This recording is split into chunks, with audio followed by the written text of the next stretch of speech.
Welcome to the Mrs. R Relevant Daily Draft Podcast, brought to you by The Draft Professor. The Draft Professor is a group of podcasters bringing you daily draft podcasts and is home to the only dynamic mock draft simulator which allows fans to mock draft against other fans. The Draft Professor Simulator features a first-round challenge, 5 unique one-round drafts. The Draft Professor Simulator features a second-round challenge, 10 unique 2-round drafts. All mock drafts are always picking against the fans and draft analysts which use the simulator. Every mock, every pick, every time. The Draft Professor also features ranked players functionality, where you can rank your favorite players at every position. Optionally, you can add tiers to your rankings to show what round you have the players graded in. The Draft Professor also features Draft a Team functionality, which allows users to snake draft a team of 22 players to demonstrate your my guys, compare player strengths, and discuss draft prospects in a way no other mock draft simulator can. Thank you for tuning in to the Mrs. R Relevant Daily Draft Podcast. This episode will begin shortly. Well, good evening, everybody. Welcome to Wednesday night. Jacob, how are you? Hey, man, the mustache is mustaching, so we're doing good. Bill, welcome back. Was that a vacation or was that a work thing last week? It was a vacation, but I also still got work done. You know, I don't sleep, Jim. I grind out tape like there's nobody's business. I was out on the trail. You know, the Tropical Bowl was down in Florida, and so was I. So, you know, it NFL draft content with me, it never sleeps. He's like answering questions and doing research in group chats before I even see them. I don't even know that I don't even know I'm supposed to be doing something, and Bill's already done it. Well, Bill, your hard work is recognized by me and noticed by me every day, so you are greatly appreciated. Well, I appreciate that. I appreciate you letting me come on here tonight with Jake and you. And I'd like to also appreciate everybody that's watching on YouTube right now, but we would really appreciate it if you'd hit that subscribe button for us and hit that notification bell. Turn on those notifications. We've got daily draft content. We're doubling down on daily draft content as well. We've got all sorts of things coming down the pike, including this Friday night, our 32 GM mock draft. We're going to do it better than ESPN ever wishes they could. In addition to that, make sure that you follow our lovely moderator, Jim, on X at NFL Draft Fanatic, no I in Fanatic. Make sure you follow my co-host Jake at Roachism13 on X as well as go check out his content over at the OBR. They've got some great Cleveland Browns content that I particularly like to enjoy. But Jim, I think I've covered all the housekeeping. Is there anything else you guys want to add before we dive in? Well, that's good podcast housekeeping. It's a good thing that this camera is pointed to a corner, because if it went anywhere else, you would see that I clearly need a housekeeper.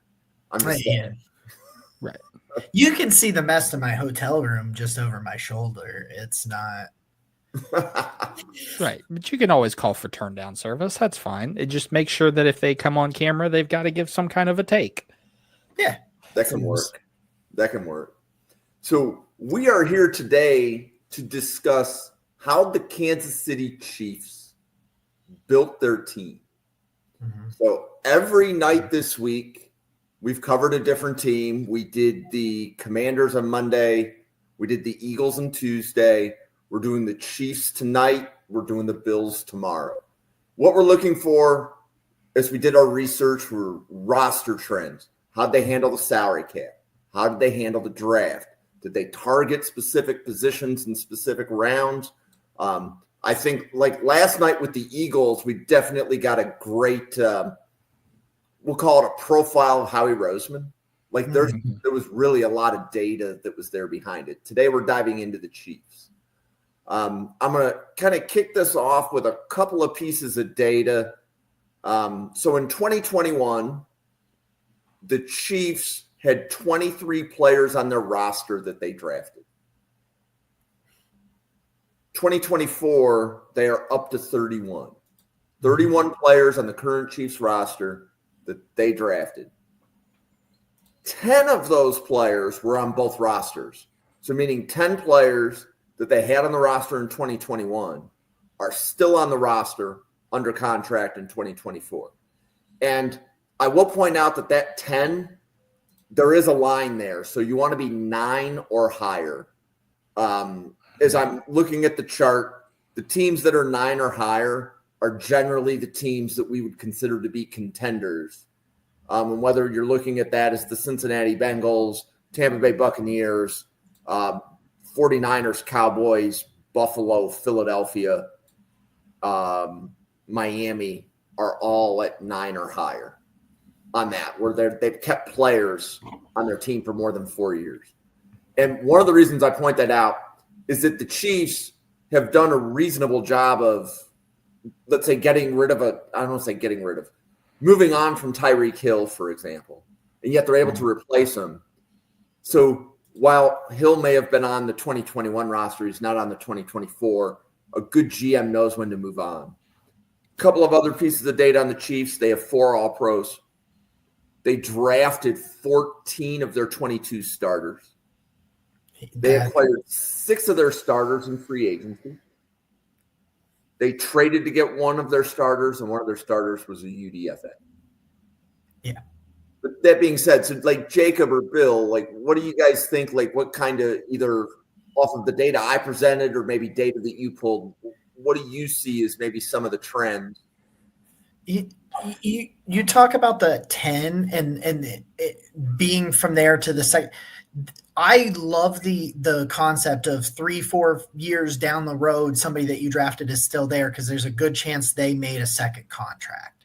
And that to me is the biggest success. Not the very, but that is very indicative of a good draft pick, is them making a second contract with their team.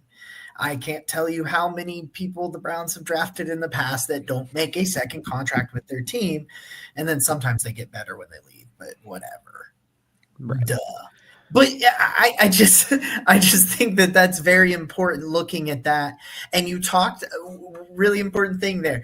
You talked about Tyreek Hill. You know, they moved on from Tyreek Hill and they reloaded through the draft because they paid certain people these big contracts. Well, the way you're going to offset these big contracts is you've got to draft well.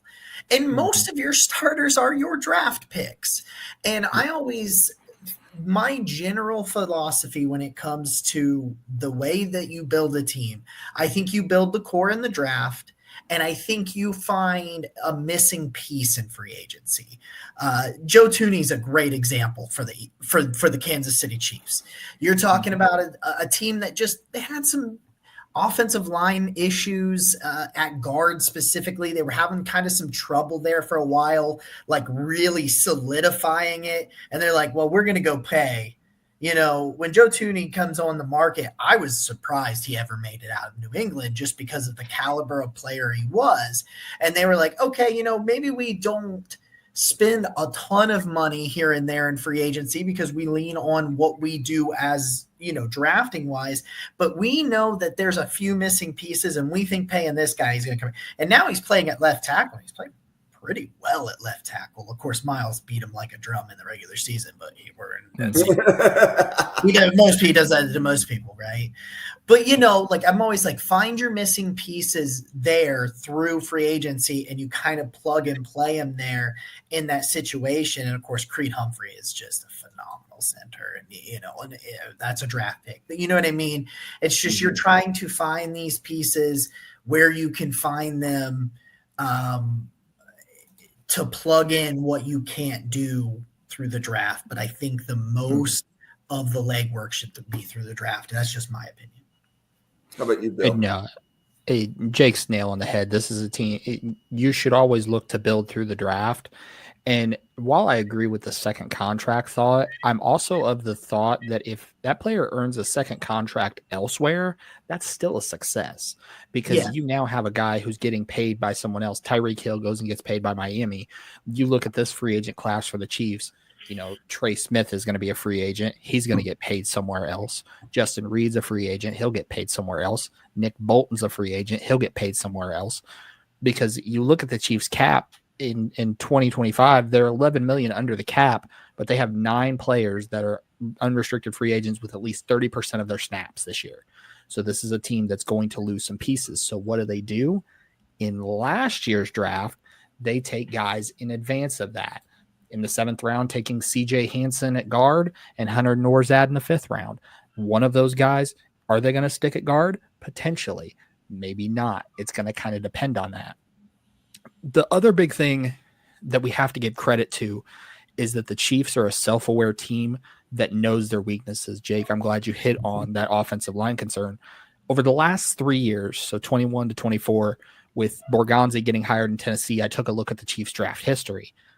Of their 30 picks in that time, 11 of them were in the trenches and 9 of them were in defensive backfields, corners and safeties. Where have the Chiefs had the most issues over the past couple of years? In the trenches and in the defensive backfield. So they know, hey, these are an issue. Let's bulk out. If we throw enough darts at it, we've got to hit a bullseye at some point. Yeah. It's the law. It's the law of the factor of numbers. You throw enough cards in the deck, you're more than likely going to pull a blackjack. Yeah. So the big thing, though, that I will make sure that we call attention to, and Newt and I talked about this on a DNA of a rebuild when we talked about the Commanders and the Texans. This Chiefs team knows what they are, and they know who they are from the top down. Brett Veach knows what he wants in his players. He knows what he knows what his staff wants. Andy Reid knows what he wants his players to do and what scheme he wants to run, and he's passed that on to his coordinators. Guys like Nagy and Spagnuolo and even Dave Tube, who's been a special teams guru for years. They know, I like to call it the Chiefs way. Yes, you could say they make the playoffs every year because of Patrick Mahomes. But if you eliminate Patrick Mahomes from this equation, pull him out of the equation, and you put in an average quarterback play, this team still probably is pretty good because of the infrastructure they built around him. Now, having a guy like Patrick Mahomes makes the margin for error much wider. I mean, you look at it this season, their score if you reversed all of their wins, losses in 1-score games. So every game that they won it by a 1 score or less, and every game they lost by 1 score or less, this team would be picking top 3 in the NFL draft. What that shows is that Andy Reid has put a scheme in place that knows how to win when you need to win by any means necessary. It's not go out there and blow the doors off of somebody. It's go out there, play our brand of football for 60 minutes, and come home with a win. However, we've got to do that. So that's how this Chiefs team is built. Is it sustainable?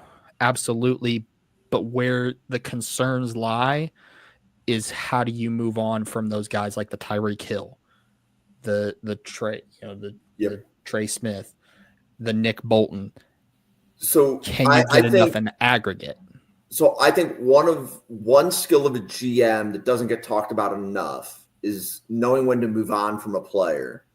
So when a player gets a second contract from another team, from my standpoint, that's a GM saying we're going to be able to do better either with like a 1-year free agent contract or somebody that we've already drafted.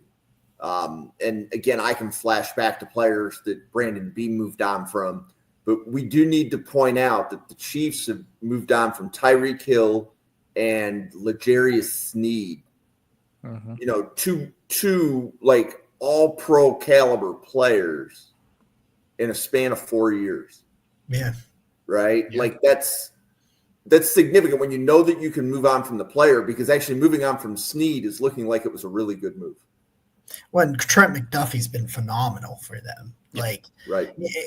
It plays to what you said, Bill, and we've seen this to a lesser degree because not everything has worked out super well in Cleveland. But Andrew Berry follows that thought too, where like if there is a free agent corner after 2025, in the 2025 draft, if he's like, I might not re-sign Greg Newsome, I'm going to go take Will Johnson. Like the Chiefs do that so well. You highlighted a couple of examples of it, Bill, but like the Trent McDuffie in the situation with why could L'Jarius Sneed.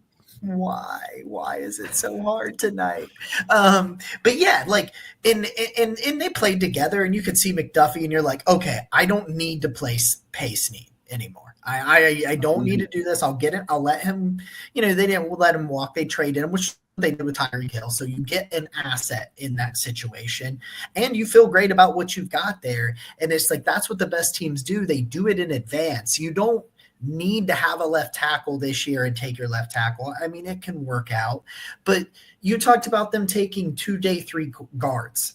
They've gotten a really good look at those guards because they've had them in that building for a year. And now they're like, do we feel comfortable letting Trey Smith walk? I think we do because we've got these guys. And if those guys aren't the guys, they can just pivot and go pay somebody or bring Trey Smith back or something of that nature.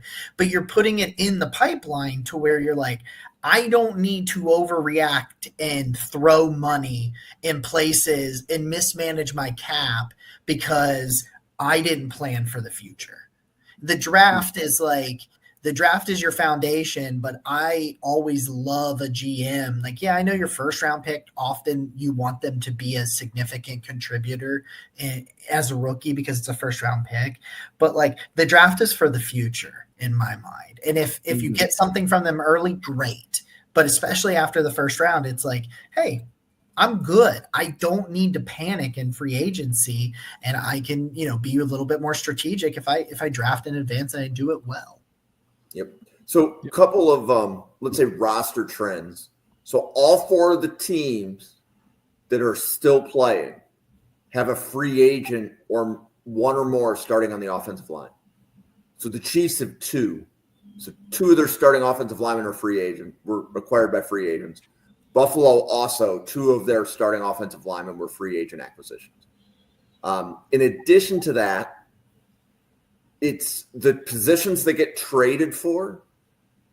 Every single team that is still playing acquired a player by trade, and that player is most often a corner or a wide receiver or both. So in the Chiefs' case, they have one starter that they've acquired by trade that's a starting wide receiver. The Commanders acquired a wide receiver the Commanders only acquired a corner. The Eagles acquired 2 wide receivers and 1 corner by trade. That are starting. So the positions you're going to target in a trade are probably corner and wide receiver. The positions you're going to target in free agency are probably interior offensive line. Yep. All 4 teams still playing drafted their quarterback. And 3 of the 4 drafted their quarterback in round 1. Okay. Now, here's an interesting stat. Only 2 of the 4 teams drafted their offensive tackles. That one surprised me. Oh, that does surprise me. Yeah, because we always talk about franchise left tackle, right? Yeah. Jacob, you should see the way your eyes peaked up. Yeah. That surprised me as I was digging through the draft picks and like mapping them to starters and stuff. So the Bills drafted both of their tackles. And the Eagles drafted both of theirs. But the Commanders and the Chiefs, their tackles were found in free agency. Mm-hmm. And I'm glad you mentioned that because I was going to mention that first year that Andy Reid was in Kansas City, they had the number 1 overall pick and they took Eric Fisher, a supposed franchise left tackle, didn't end up developing it that way.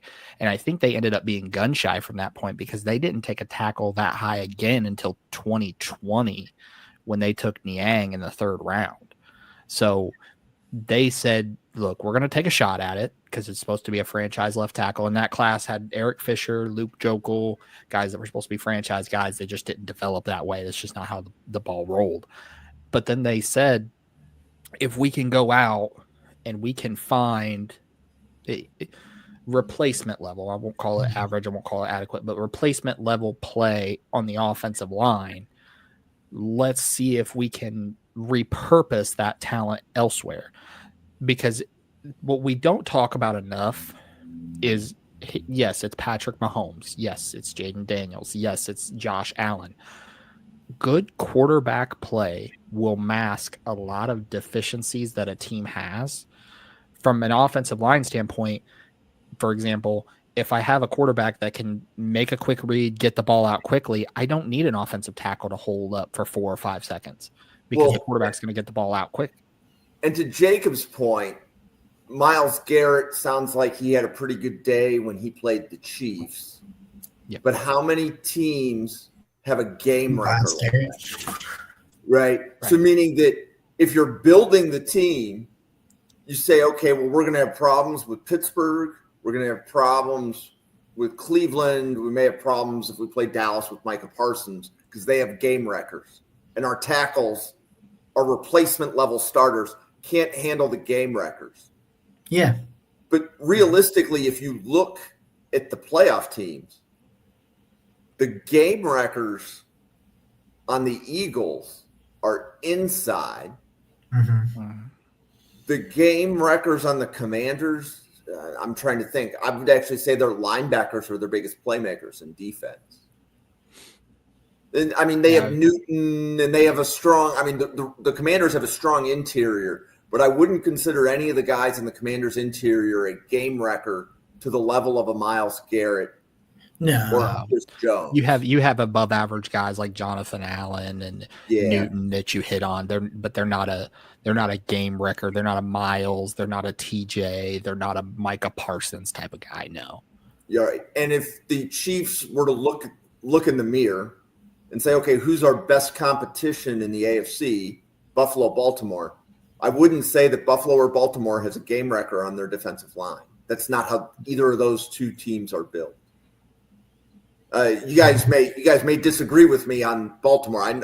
Baltimore has a better defensive line than Buffalo does, but I would not say that Baltimore has a game record on their front four. They have above average guys, but I wouldn't call them like they're good. They have some really good guys. Yeah. That's about as far as it goes. Yeah, they could start on other teams, but they wouldn't be a game. They're not a guy that an offensive coordinator circles on the game plan and says we have to account for this guy every snap. Are they Bill Belichick's Tuesday players? Yeah.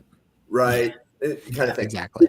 So the reason I point that out is Kansas City may have known that if there's a position that they can survive with a replacement level starter, to Jacob's point, it's actually an offensive tackle because the playoff teams in the AFC don't necessarily have somebody that's going to exploit the weakness at tackle the way a Micah Parsons or a Myles Garrett would.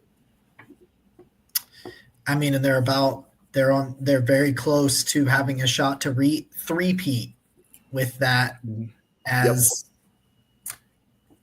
Oh my goodness! Yep. No wonder the heat. I just figured out that the reason that my charger on my new laptops was really hot, there's still cardboard on it. Very nice. Huh. I thought he was going to tell us he forgot to plug it in, but yeah. Yeah, close enough, right? It's the same thing. But and another thing. Oh, go ahead. I was going to say another thing too that isn't often talked about is going back to the same point about knowing what you want and what your team wants. There was a story, I believe it was Todd McShay on his podcast that mentioned it, but Brett Veach knew that he wanted Patrick Mahomes as his quarterback. Patrick Mahomes' freshman year in college, he identified him during the scouting process and says, this is a Kansas City Chief. And there's stories about him going into Andy Reid's office every single day. Did you watch the tape on Mahomes? Did you watch this tape? Did you watch this tape? And then when it comes time where Mahomes comes out, Jim, you know very well, they weren't in a position to take him. They had to trade up with Buffalo to go get him. But what they said was, this is a guy, our guy, that we're going to stand firm. We know what he's going to bring to the table for us. We're going to go get him. And it ended up working out. And even then, anybody that'll tell you, I know when I evaluated that class in 2017, I said firmly, it was a reach. I said it was a reach on Patrick Mahomes to take him at 10th overall because his footwork was, to put it politely, dumpster fire. He was a guy that had never played in a drop back passing offense. He was firmly in the shotgun. He had the arm talent, but he was a lot of backyard football, kind of how we talked about Caleb, right? And what happened was Andy Reid came in and said, okay, this is his strengths. Here's my scheme. How do I marry the two? And when we talked about it earlier this week with Washington and Jaden Daniels and Cliff Kingsbury, the same thing. Here's Jaden Daniels' strengths. Here's Cliff Kingsbury's scheme. How do I marry the two? Jalen Hurts in Philly. Here's what Jalen Hurts does really well. Here's what we do well in Philly. Let's marry the two. Buffalo and Josh Allen, same conversation. Joe Brady comes in, right? Joe Brady says, okay, I have Josh Allen, this alien of a quarterback. Here's my scheme. How do I get the most out of him? Yep. And Can I tell you my biggest draft win ever? Sure. I was in Afghanistan telling everybody that kid from Texas Tech is QB1 in this class. Now, did I think he would be the greatest of all time? God, no. But I did. I was on the Patrick Mahomes train. And to the point where, okay, so from a team building standpoint, I'm always of the opinion that you trade up and you get your guy. Hmm? I'm always fascinated when teams say, well, let's trade back and we can get the quarterback. Like, let's say Milrow's your guy. Let's trade back because we can get Milrow at the back of round one. If you're trading back, he's not your guy. Mm-hmm. I'm just telling you. You trade up to get your guy the way that the Chiefs traded up to get Mahomes. The same way I believe the Broncos traded up one spot to go get Nicks. Right? Broncos traded up to get Nicks. Buffalo traded up to get Josh Allen. Baltimore traded up to get to Lamar as well. Did Minnesota trade it up for JJ, right? Am I crazy? Yeah, and I may have had Nicks and JJ flipped. Yeah, I believe Minnesota traded up one spot as well to go get JJ. You trade up, even if it's one spot, you make sure you get your guy. And that's from a team building standpoint. Go get your guy. You don't trade back to get your guy. You trade up to get your guy. Now, if you're in the situation of like the Patriots or the Commanders last year, you can't really trade up any higher than they were in the draft order. That's okay. Right? Yeah. But if you're sitting there in the teens, you don't wait for your guy to fall. You trade up and you go get it. That's like there was this ultimate dilemma back in, what was that, 2018. The Browns had picks 1 and 4 because they had they had the first round pick from Houston, and then that had been Watson. Funny enough, that had been Watson's rookie year. He tears his ACL. They win 4 games. Cleveland's got pick 1 and 4. And this debate raged and raged and raged. And everybody was like, listen, because that was that great Josh Allen, Baker Mayfield, Sam Darnold. It was this class, the Josh Rosen. But Don't put put that curse on me. Rosen was my QB1, and that's probably my biggest draft miss that I'll load up to. But everybody missed. Like if everybody misses, it's not really a miss. Yeah, right. Yeah, we all missed. And so, but the dilemma was like, hey, all of these guys are going to be there. You knew that at number 2 that the Giants weren't taking a quarterback. Like it was like the Giants are at 2, so all you had to compete with was the Jets at 3 in terms of what you were going to do at quarterback. And so there was this conversation of, well, take Saquon Barkley at 1 because you can get one of these quarterbacks at 4. Like you will be fine. You can get, and it was this debate where it was like, you won't get Barkley because if you don't take Barkley, he's going to go 2 to the Giants. Like it was the worst kept secret in everywhere. And it was like, even and Baker Mayfield was not projected to be. I had no clue until the day of the draft. And the day of the draft, the fires started. I was like, there is a lot of smoke. And about 30 minutes before the draft started, I looked at my dad and I said, they're taking Baker Mayfield. He said, no, they're not. They're not. I'm like, listen to me. They're taking Baker Mayfield. And then everybody screams and yells and goes crazy about it. And it's like, he would have been there at 4. And he would have. Because I think Sam Darnold still would have been there because that's who the Jets wanted. But you don't risk it. You do not risk it. Right. Like you talk like the Jalen Milroe conversation. I know it's super crazy to think that the Browns could take him at number 2, and I'm not lobbying for that right now. I'm not going to do that. But to think like some people are like, well, we'll trade back to like 9 or 10 and take him there because it'll be more acceptable to take him there. If he's your guy, take him. Because if he is your guy, I don't care. I don't care if it's this is gonna make me throw up. I don't care if it's Jackson Dart. Take whoever is your guy. Just mock drafts always look better when you trade down. Like if you do a mock draft, you always make it always looks better if you have like 3 picks in rounds 2 and 3. It always looks better. However, when it comes to team building and you need a guy on offense, and my opinion is most teams want a guy on defense, but you could debate as to, is it better to have 5 above average guys versus 1 game wrecker on defense? The Chiefs happen to have a game wrecker, right? I mean, Chris Jones is really 1-of-1, right? Once Aaron Donald retired, he's 1 of 1 kind of thing. So, it helps when you have 3 Hall of Fame players playing on your team. Because I think out of all the playoff teams, the Chiefs are the only one where I look at the roster and I say that they have 3 Hall of Fame players.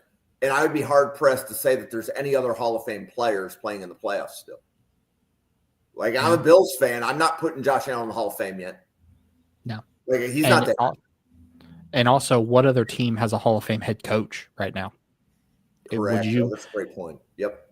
And if you stack them up, Andy Reid, Sean McDermott, Nick Sirianni, and Dan Quinn, I think Andy Reid, the only one who's close is McDermott, and it's not close. No, it's not close. I'm a Bills fan, and that's, you can't even make. I would be laughed out of whatever chat room I was in if I even tried to make that comparison. Yeah, that like not only do they have Hall of Fame talent, they have Hall of Fame coaching staffs. Like you look, Andy Reid, the head coach, their associate head coach, Dave Tube, has been a special teams genius since 2001 in Philly. He helped John Harbaugh win the special teams coach of the year while in Philly, then goes to Chicago and turns Devin Hester into a Hall of Famer. Then he comes to Kansas City with Andy Reid.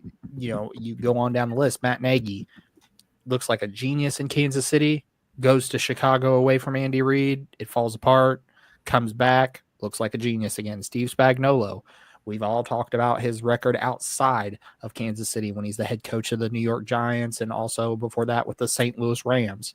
So it also bears repeating that coaching matters. And I think if we're talking about these 4 teams, Kansas City has that extra box to check that you now have to overcome. You not only have to overcome 3 Hall of Fame talents, you have to overcome a 4th one wearing a headset. Well, I was going to say, what happened to Eric Bieniemy when he finally got away to prove himself away from Andy Reid? But I think the Bieniemy issue is more of his personality than it is his X's and O's. Because my understanding is he comes across very abrasive in coaching interviews and in meeting rooms. Yeah, I've heard that there is some of that stuff out there. And then, of course, there's a lot of stuff that like people just don't want to talk about his head coaching tenure at Colorado. Like people just don't want to talk about it. And whenever that is a thing, I'm always like a little bit. But I mean, yeah, you look at them from top to bottom and you put something in place on the premium positions. You put a lot of emphasis. You went and you got your quarterback, right? You've spent money on that offensive line. I know they've done the replacement players and stuff there too, but they've invested a ton of draft picks. They've invested a ton to get it right. Like, rather it's middling free agents because that Travis Kelce is just going to sit in the zone and Mahomes is going to find him in half a second, so you don't have to block for very long, whatever it is. But that's also Andy Reid being like, hey, we don't need to throw gobs and gobs of money at tackle because I can make my scheme move around what I've got there. So wherever they put all this premium stuff that they play Chris Jones because they understand that wreaking havoc against the quarterback. I said wrecking havoc on the quarterback in the pass game. You got to do it. Okay. You got to do it from somewhere. I don't care necessarily. And it could even be the defensive backfield. But you need to be able to neutralize somewhere. So it's like, we're going to go at premium positions. We're going to spend draft capital and we're going to spend money. Everywhere else, we're going to kind of use young players and maybe a plug and play here. But these premium positions, the head coach, the quarterback, they got it all right. And they said, okay, now we just build around that. Now you just build around that and you build to the strengths of your best players. You get people that are, in terms of wide receivers and pass catchers, they've always had an emphasis on guys that do not quit on the play because of what Mahomes does, right? Like, I can't tell you how many times I've watched scrambling quarterbacks running for their lives in Cleveland and wide receivers that are just like, oh, I'm over here, the quarterback's over there, so I can't do anything.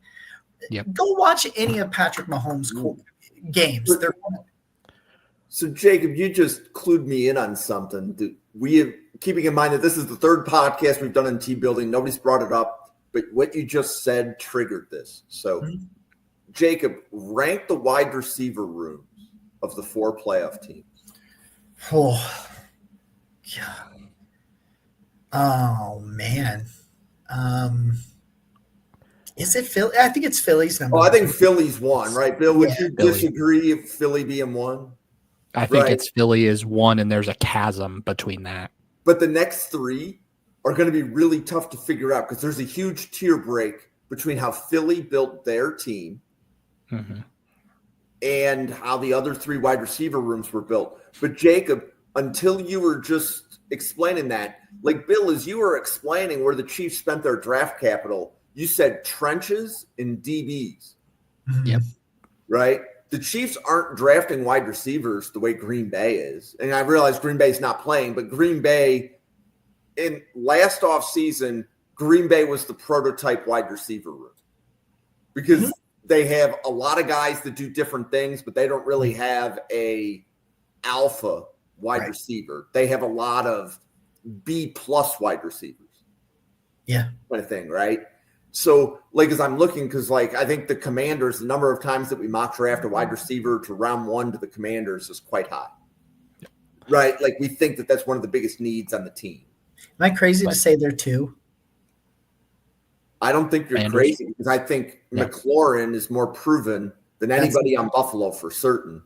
Let me ask this, though, and I'm gonna twist it a little bit because I always like to play a little devil's advocate. When you say rank the wide receivers, are you saying just the wide receiver rooms? I said wide receiver rooms. All passes? Yes. Okay. I said wide receiver I was just making sure we're not including all pass catchers like tight end and everything because that's going to push Kansas City up, obviously, with Kelce. But I wanted to make sure to clarify. But I would definitely say the Commanders, like McLaurin, would clearly start on both Buffalo and Kansas City.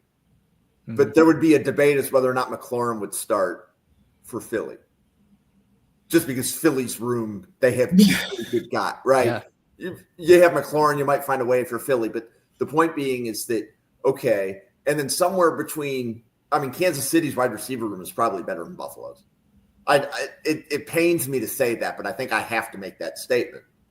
It pains me because I don't know what the hell happened to Amari Cooper.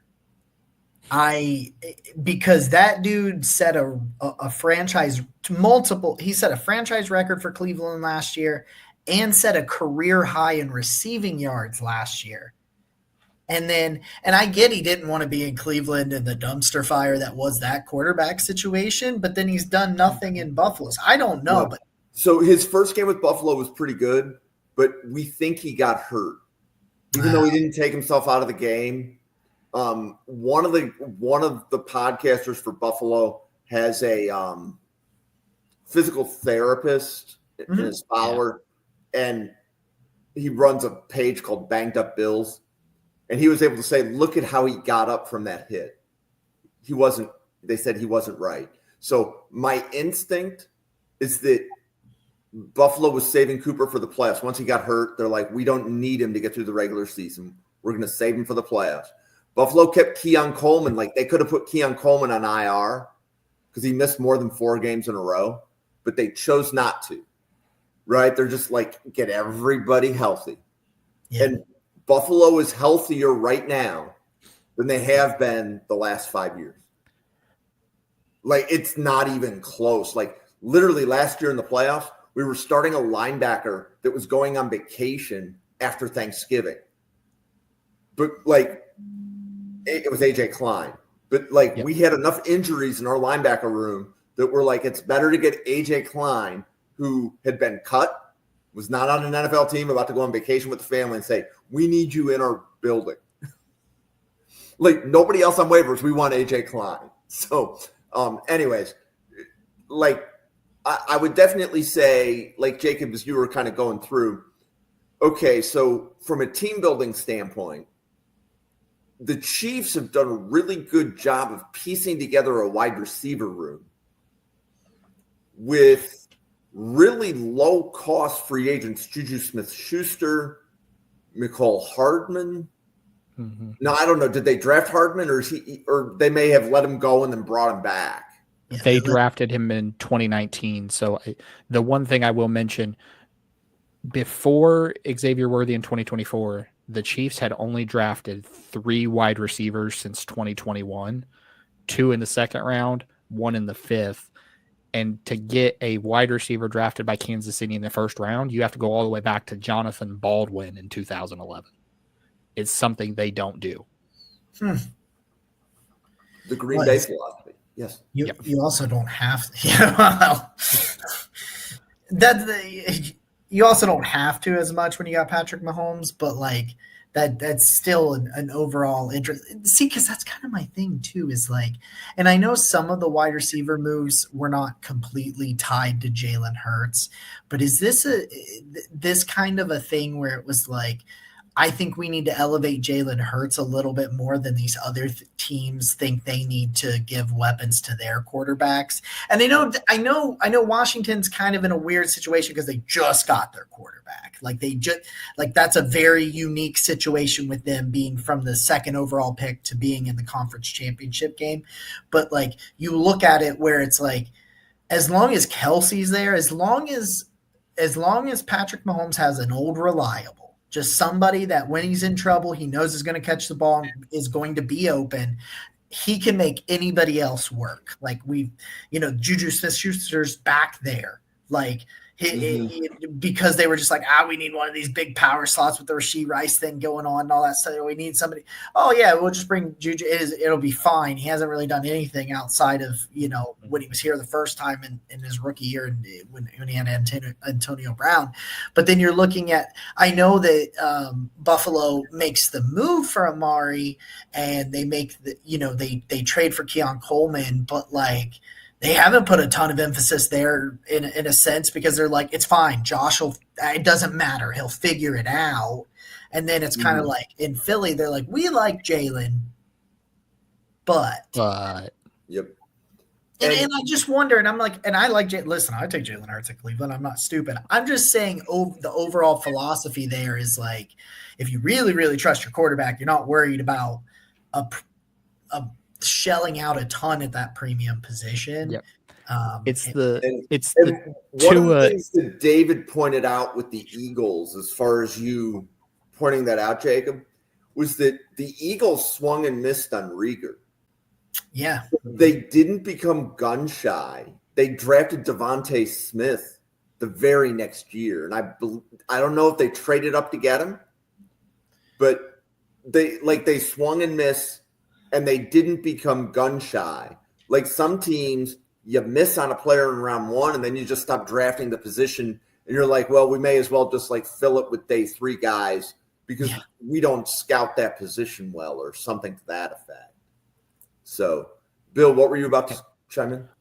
I was to say two things. The first thing is it's the Tua conversation in Miami, right? Is Tua your guy? If he's not your guy, you got to load up all these weapons, Jalen Waddle, Tyreek Hill, the running backs, Achane, things like that. But the second thing that you talked about gun-shy, when they drafted Jonathan Baldwin in the first round in 2011, Kansas City took a couple of wide receivers the next year, round 4, round 7. But then after that, they don't take another wide receiver before pick 75. Closest one is 76 in 2015. And then after that, you don't see them take another wide receiver early until 2019 when they took McCole Hardman in the second round. So when they busted out on him, they somewhat got gun shy. But the thing that they know in Kansas City, look at the 5 highest cap hits for Kansas City: Patrick Mahomes, Chris Jones, Jawan Taylor, Joe Thuney, Travis Kelce. 6th one being Creed Humphrey. All of those 6 players have a cap hit of larger than 10 million. So they said these guys are going to be our focal points: offensive line, all reliable, game-wrecking defensive tackle, and a quarterback. That's who we're going to pay. That's where our cap money is going to go. We're going to have to piece the rest of it. And if you have to piece the rest of it around those 6 guys, I think any team would be fine with that. Yeah. Well, it's interesting because so if we were to compare that to the way that Dallas, we could probably look at Dallas and say that their top 6 players probably take up a very similar percentage of the cap, maybe even a little bit more. But I would definitely say from a team building without a doubt, we say Kansas City has built their team better because look at Kansas City's playing. Dallas didn't even make the playoffs. So because some of the draft data actually shows that like Dallas, 33 players that are on the roster that they've drafted, 10 of which have been on the team for 4 years, which is almost identical numbers. Kansas City was 31-10. Cowboys were 33-10. Right? But the difference is the quality of those 33 versus the quality of the 31. Mm-hmm. Right? Like swinging and missing on a Mozzie Smith versus hitting on like a Xavier Worthy type situation. But my opinion is that if you're trying to piece a team or a roster together, you're more likely to be able to go to free agency and find pieces, interior offensive line, linebacker, safety, and wide receiver. Every year, you're going to be able to find a free agent wide receiver. Yep. Right? Go ahead. I was just say, which is good for Kansas City this year because 2 of their top 3 free agents this year, linebacker and Nick Bolton, safety and Justin Reed. So they can just as easily say, we're going to find those pieces in free agency and just continue the cycle. Right. That's exactly right. So why don't we pause for a second? So, Bill, do you want to kind of let everybody know who you are, how they can find your content? Yeah, so you can find a majority of my content on X at Spark Scouting on X. That's where a lot of my stuff is. I'm also a writer and analyst for TWSN, the Right Way Sports Network. You can check that out over at twsn.net, as well as I am here at the Draft Professor, providing you all sorts of NFL draft content, housed on Wednesday nights. Sometimes I'll pop up on Friday nights, like this Friday with our 32 GM mock draft. But a majority of my stuff gets housed on X at Spark Scouting. Jake, where can the people find you? I'm always like, what am I doing on Friday? You always throw me. I always get thrown off by everything. I'm like, what's going on? You can find me over on X at Roachism13. I do a lot of stuff there. Mostly I just post my content because like anytime I try to have a respectful debate on social media, it never goes well. So most of the time I'm not as into the social media sharing as whatnot. But you can find my draft content at theobr.com, right, for the Orange and Brown Report. It's centered around the Cleveland Browns, but I do a lot of it, the real overall stuff and whatnot, that sort of thing. But you can also find me on youtube.com/at the Orange and Brown Report. On Mondays, we got dueling mock drafts every Monday live, doing a couple of Browns mock drafts and some random draft content there as well. We'll have a Senior Bowl preview hopefully out this weekend. Well, I definitely want to give props. So Jacob, one of the reasons I came up with this idea at the podcast is I would 1,000 times over rather talk on a podcast with the two of you for an hour than to reply faceless photos on Twitter. Yeah. Right? So, there's a reason to form the podcast, because even if nobody is in the chat, I'd still rather talk with the two of you. It's night and day. But similar to what Bill said, so give the channel a follow at NFL Draft Fanatic. No, I am Fanatic. It is the same on X, Twitter, and YouTube. What you will see if you go to the YouTube station, we did scouting reports on 225 players. So if you want to get okay, my team needs a corner, you can go to the defensive back channel. You can listen to Bill and Randall talk about corners, and you can hear a bunch of other people talk about the same corners. So if 6 people are saying the same thing about Trey Amos, he's probably pretty good. I'm just saying, right? And if, 3 people are saying one thing about a wide receiver and 3 people say something else, there's a good chance that one of the groups of 3 is right, but you have to decide which one. You can make a game out of it. Yeah. Right? So the YouTube feed has elite content. And then Friday, as Bill said, we are doing our first 32 GM mock draft of the year. I am excited and nervous all at the same time because it's definitely a production. So if you're listening and you want to draft for a team, there are still about 10 teams that don't have a GM, and the default GMs are either going to be Bill or me. So Bill's going to take 5, I'm going to take 5, and that way we can just keep the draft moving. But if you want to draft for one of those teams, you're not going to have to ask twice. I think it's the right way to say that. Yeah. And the channel has daily draft content. Monday through Thursday, we have 2 podcasts a day. And then Fridays, it's always some type of mock draft on Friday nights. So it's just Friday night mock draft. Grab a beverage, hang out. There's going to be 4 of us on the podcast and another 28 people in the chat just talking about the draft. And whenever we get together as draft professors, it's always a good conversation. So please, like I said, follow, subscribe to the channel. Check us out tomorrow night. We're breaking down Buffalo. And prior to breaking down Buffalo, there's going to be a new person breaking down wide receivers. So we get to hear somebody else's opinion on wide receivers tomorrow morning or early tomorrow evening. So check us out. And the best way to know that is just follow the page on Twitter. That's where all of the action happens. But that being said, I guess to summarize, so Jacob, if being a Browns fan, if you had to look at Kansas City, and other than finding a good quarterback, what is a team building lesson that you will take from looking at how Kansas City has built their team? Don't be, you talked about, Bill, how many picks in the trenches and in the secondary. And we know at times they've had issues in the trenches at certain spots. Mm-hmm. Follow that model. I think following the model and building through the trenches and building in the secondary, even if it doesn't work, keep going after it. Because if you can win up front and you can cover, you can mask a whole lot of other problems. Yep. So, Bill, how about you? If you had to look at the Chiefs and extrapolate at least one thing that you would want the Browns to do. more effectively, what would it be?